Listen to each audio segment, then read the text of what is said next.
ओम श्री सद्गुरु परमात्मने नमः। निर्वाण प्रकरण उत्तरार्ध 42वां सर्ग। पुनः विश्व और विश्वेश्वर की एकता का विस्तार पूर्वक वर्णन तथा स्वात्मभूत परमेश्वर ही विवेक द्वारा पूजनीय है, यह कथन है। जगत ब्रह्म स्वरूप ही है, इस पूर्वोक्ति का अनुभव कराने के हेतु जगत की भिन्नता प्रतीति में हेतुभूत चित्त तथा चिति के भेद का निराश करते हैं। महाराज वशिष्ठ जी का कथन। हे श्री रामचंद्र जी, शांत कूटस्थात्मा में जो चित्त सा प्रकाश होता है वह उस प्रकाश रूप चिदात्मा से भिन्न नहीं है। अतः जगत आदि किसी की कहीं संभावना नहीं है। यदि कहिए क्यों, तो इसका उत्तर यही है कि वह ब्रह्म अव्याकृत और निर्मल है।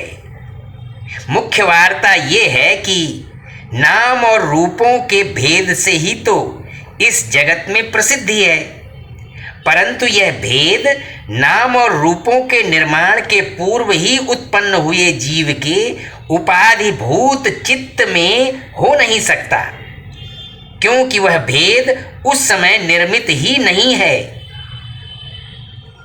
सूक्ष्म तेज जल तथा पृथ्वी रूप लिंग सृष्टि के अनंतर सेयम देवतैक्षत हंताहम इमस्तिस्रो देवता अनेन जीवेनात्मनानुप्रविश्य नाम रूपे व्याकरवाणी।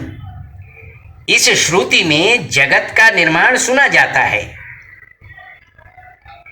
चित्त के निर्मल होने के कारण भी उसका चिति से भेद नहीं है। चिदात्मा और चिति दोनों निर्मल हैं। जैसे प्रभा और आकाश में कोई प्राणी भेद नहीं प्रकट कर सकता, वैसे ही निर्मल इन दोनों में कोई भी प्राणी भेद नहीं प्रकट कर सकता।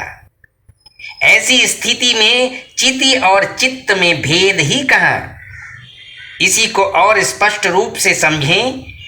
हे भद्र श्री रामचंद्र जी, कुटस्थ प्रत्यगात्मा रूप आकाश में जो बाह्य और अभ्यंतर विषयों का प्रकाशन होता है, वह एक प्रकार से मानो जल रूप द्रवत्व की तरंगे हैं। वे मृग तृष्णा जल की नाई मिथ्या ही दृष्टिगोचर होती हैं। चित्त रूपी सूर्य के अस्त हो जाने पर वे विलीन हो जाती हैं। अतः सत्य का ज्ञान होने पर कहाँ गईं कुछ पता नहीं।